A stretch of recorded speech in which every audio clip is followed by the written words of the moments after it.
다같이 하나님의 말씀 마태복음 6장 11절에서 13절 보시겠습니다. 마태복음 6장 11절에서 13절 말씀입니다. 다같이 한 목소리로 같이 봉독하겠습니다. 시작. 오늘 우리에게 일용할 양식을 주시옵고 우리가 우리에게 죄 지은 자를 사하여 준 것 같이 우리 죄를 사하여 주시옵고 우리를 시험에 들게 하지 마시옵고 다만 악에서 구하시옵소서. 나라와 권세와 영광이 아버지께 영원히 있사옵나이다. 아멘. 다같이 기도하시고 말씀 보겠습니다. 하나님 감사합니다. 여러가지 상황들 우리가 원하지 않고 또 예측할 수 없는 상황들로 흘러가고 있지만 그러나 우리들을 하나님 앞에 나아오게 하시고 하나님께 예배하게 하시고 하나님만을 바라보며 살아가게 하시니 감사드립니다. 우리의 모든 상황 가운데 주님만이 주인이 되셔서 우리를 이끌어 주시고 우리의 모든 삶의 환경이 주님이 기뻐하시는 삶으로 주님이 목적하시고 계획하신 삶으로 나아갈 수 있도록 늘 붙잡아 주시옵소서. 시애틀 주원협교회 하나님께서 함께하여 주시고 이 시대의 이 상황 속에서 우리의 모습이 어떠해야 하는지 우리 한 사람 한 사람이 깨닫게 하시고 그래서 그 깨달은 바를 나의 삶의 환경 속에서 주님의 손을 붙잡고 주님의 말씀만 의지하며 나아갈 수 있도록 하나님 함께해 주시옵소서. 두려워하지 않게 하시고 또 겁내지 않게 하시고 말씀을 의지하며 기쁨과 담대함으로 나의 모든 주어진 삶을 잘 감당해 나가는 우리 모두가 되도록 하나님 함께해 주시옵소서. 또 우리에게 귀한 마음과 믿음을 허락하여 주셔서 주님 앞에 우리의 모든 것을 드릴 수 있는 믿음을 주심에 감사드립니다.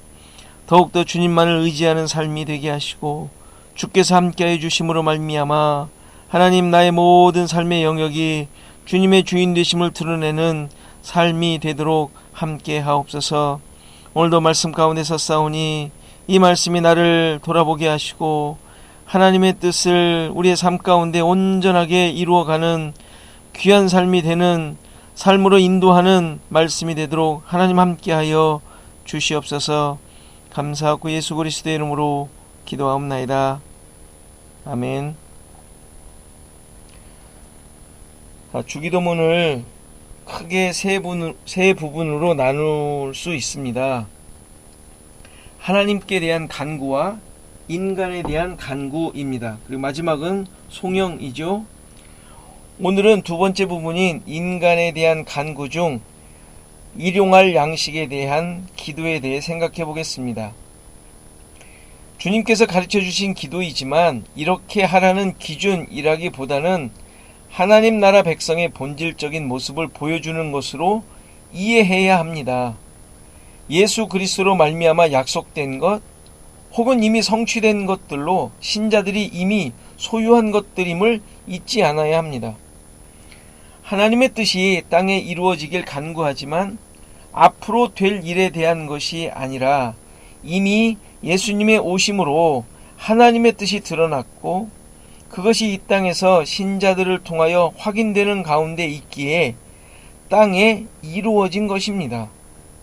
중요한 것은 여전히 죄의 본성을 소유한 육체를 가지고 이 세상을 살아가는 가운데 있기에 그 뜻을 드러내야 하며 완성을 향하여 가고 있음을 신자의 전 생애를 통해 확인해 내라는 것입니다.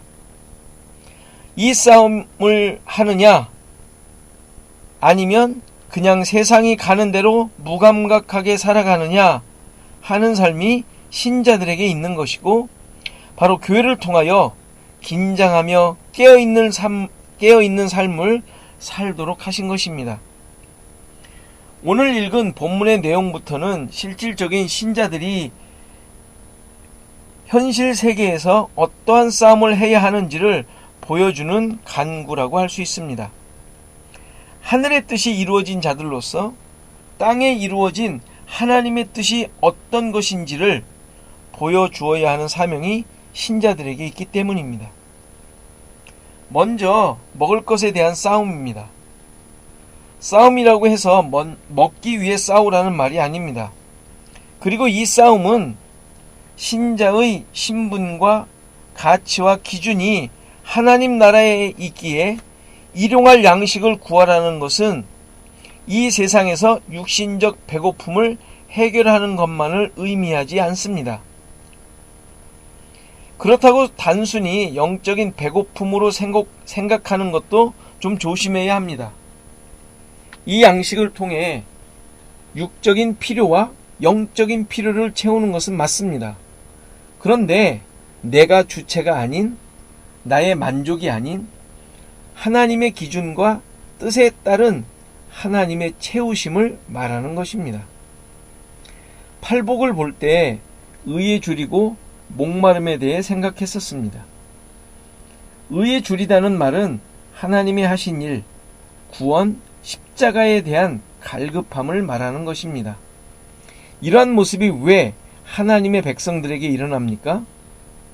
나에게 결핍된 것이 있어서인가요? 그렇지 않습니다. 그게 아니라 하나님 나라의 가치들로 채워져 있기 때문입니다.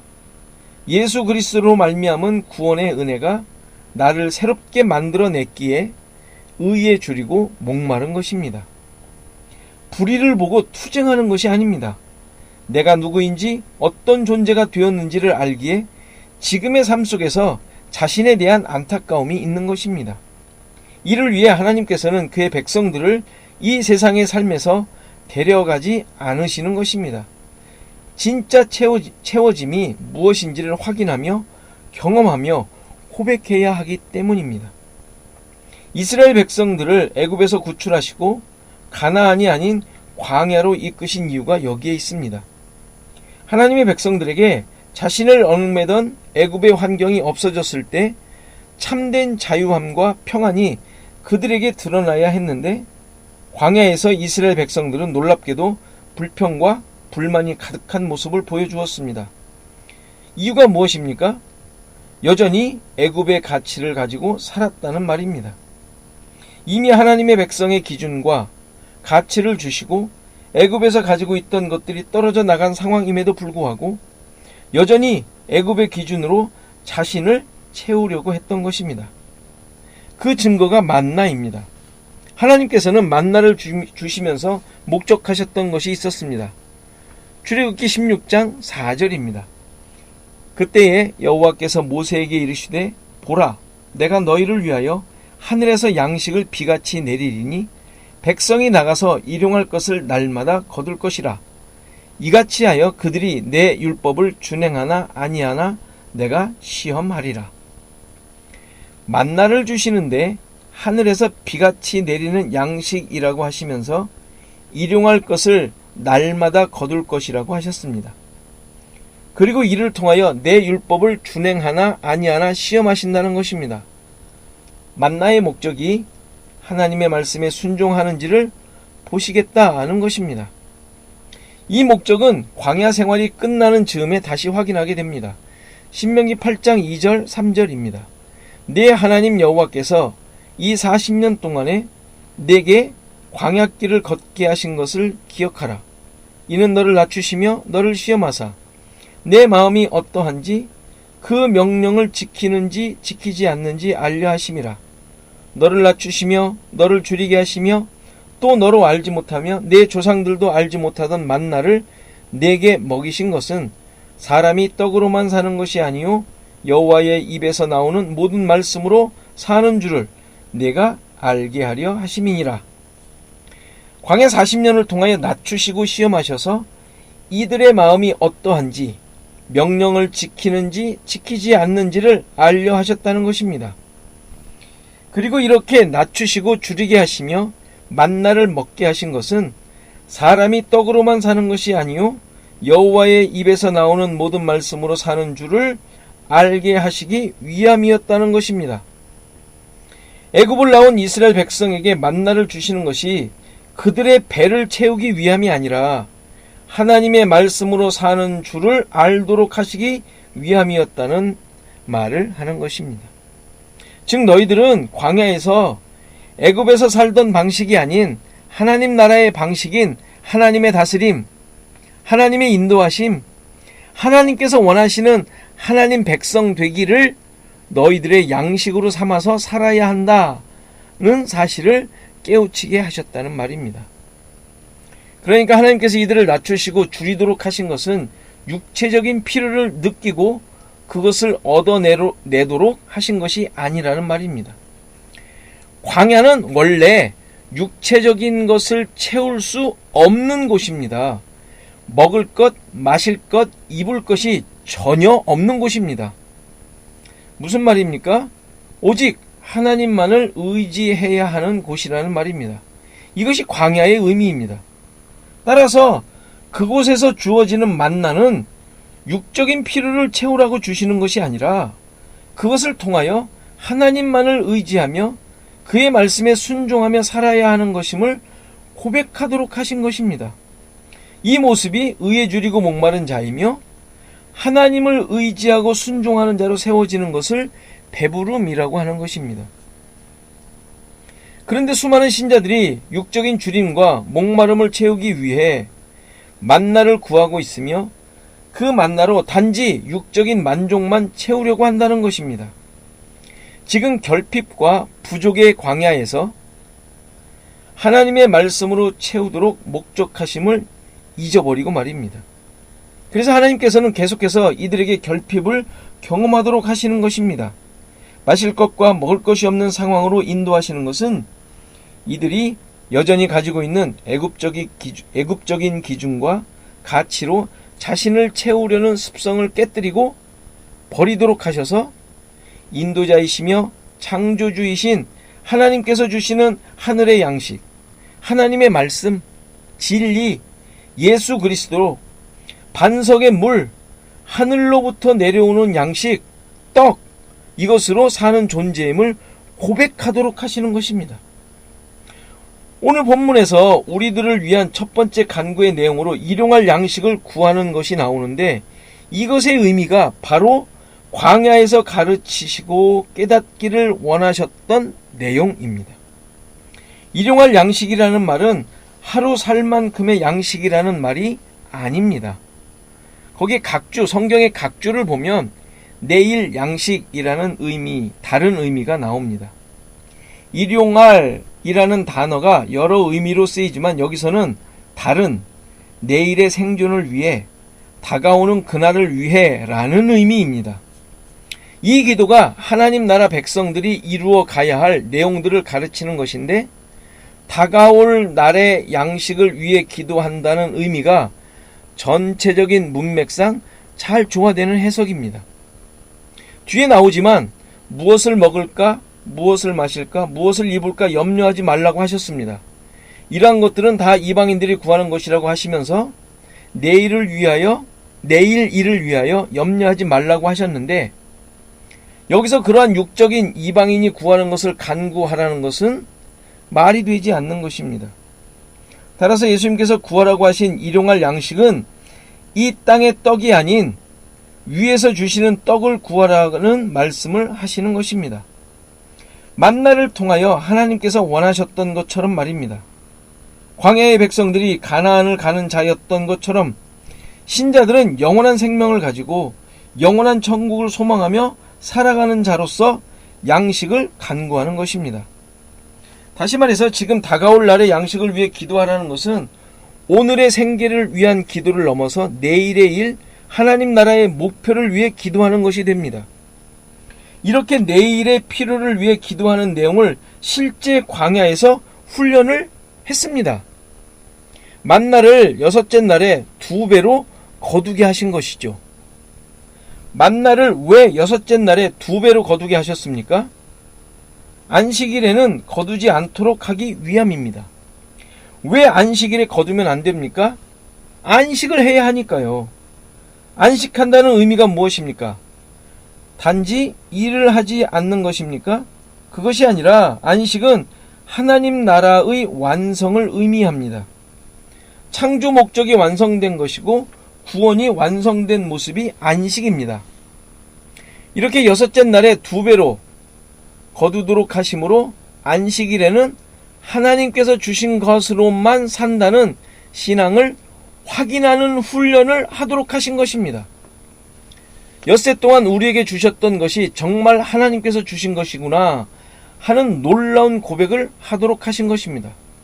그래서 이 하루를 통해 하나님의 뜻과 계획이 우리에게 성취되고 앞으로 이루어질 하나님의 온전한 통치와 다스림, 은혜의 환경, 은혜의 나라를 소망하도록 하신 것입니다. 그것을 보여주셨던 것입니다. 따라서 일용할 양식에 대한 간구는 지금 먹고 마심에 대한 간구일 뿐만 아니라 이미 예수 그리스도로 말미암아 성취된 하나님 나라를 맛보며 앞으로 완성될 하나님 나라에 대한 기대와 소망, 기쁨을 가지고 고백하는 기도가 되는 것입니다. 요한복음 6장에 나오는 구절을 몇 개 보겠습니다. 26절을 보면 예수께서 대답하여 이르시되 내가 진실로 진실로 너희에게 이르노니 너희가 나를 찾는 것은 표적을 본 까닭이 아니요 떡을 먹고 배부른 까닭이로다. 썩을 양식을 위하여 일하지 말고 영생하도록 있는 양식을 위하여 하라. 이 양식은 인자가 너희에게 주리니 인자는 아버지 하나님께서 인치신 자니라. 그들이 묻되 우리가 어떻게 하여야 하나님의 일을 하오리까? 예수께서 대답하여 이르시되 하나님께서 보내신 이를 믿는 것이 하나님의 일이니라 하시니 그들이 묻되 그러면 우리가 보고 당신을 믿도록 행하시는 표적이 무엇이니까? 하시는 일이 무엇이니까? 기록된 바 하늘에서 그들에게 떡을 주어 먹게 하였다 함과 같이 우리 조상들은 광야에서 만나를 먹었나이다. 예수께서 이르시되 내가 진실로 진실로 너희에게 이르노니 모세가 너희에게 하늘로부터 떡을 준 것이 아니라 내 아버지께서 너희에게 하늘로부터 참떡을 주시나니 하나님의 떡은 하늘에서 내려 세상에 생명을 주는 것이라. 그들이 이르되 주여 이 떡을 항상 우리에게 주소서. 예수께서 이르시되 나는 생명의 떡이니 내게 오는 자는 결코 줄이지 아니할 터이요 나를 믿는 자는 영원히 목마르지 아니하리라. 예수님께서 일용할 양식을 위해 간구해서 먹어야 할 것이 바로 생명의 떡, 예수님께로 나아오는 것임을 가르쳐주고 계십니다. 47절에도 보면 넘어가서 진실로 진실로 너에게 이르노니 믿는 자는 영생을 가졌나니 내가 곧 생명의 떡이니라. 너희 조상들은 광야에서 만나를 먹었어도 죽었거니와 이는 하늘에서 내려오는 떡이니 사람으로 하여금 먹고 죽지 아니하게 하는 것이니라. 나는 하늘에서 내려온 살아있는 떡이니 사람이 이 떡을 먹으면 영생하리라. 내가 줄 떡은 곧 세상의 생명을 위한 내 살이니라 하시니라. 바로 일용할 양식을 위해 간구하라는 의미가 이 예수님의 십자가의 죽으심을 믿는 것임을 알 수 있습니다. 이 세상에서 건강하게 장수하는 것이 기도의 내용이 아니라 예수 그리스도를 믿느냐, 그 믿음을 위해 기도하라는 내용인 것입니다. 신자들은 진리로 배부르고 풍요롭게 된 자들입니다. 바로 이러한 자들이 이 다음에 나오는 용서를 하게 되는 것입니다. 따라서 우리가 일용할 양식을 간구하고 그것에 대하여 하나님께 기도하는 것은 예수를 믿음으로 말미암아 풍성해진 삶, 지금 나에게 주어진 이미 확보되었고 이미 베풀어졌고 이미 소유하게 된 그 놀라운 하나님의 은혜를 계속 우리의 삶 속에 드러내도록 하나님을 의지하는 자로 살아갈 수 있도록 간구한다는 의미입니다. 이러한 간구와 기도와 간절함이 여러분들의 삶 속에 늘 넘치시기를 간절히 바랍니다. 기도하겠습니다. 하나님 아버지 감사합니다. 하늘의 백성으로 살게 하시고 하늘의 것들로 풍요하게 하심에 감사합니다. 주님, 우리가 찾는 것들이 세상의 것들로 가득하지 않게 하시고 이미 주어진 영원한 것들만이 나의 삶의 근거가 되고 예수 그리스도만으로 만족하는 삶이 되게 하옵소서. 일용할 양식으로 내 배를 채우며 사는 삶이 아닌 하나님의 사랑과 은혜와 긍휼함이 드러나는 진정한 배부름이 있는 삶이 되게 하옵소서. 예수님의 이름으로 기도하옵나이다. 아멘.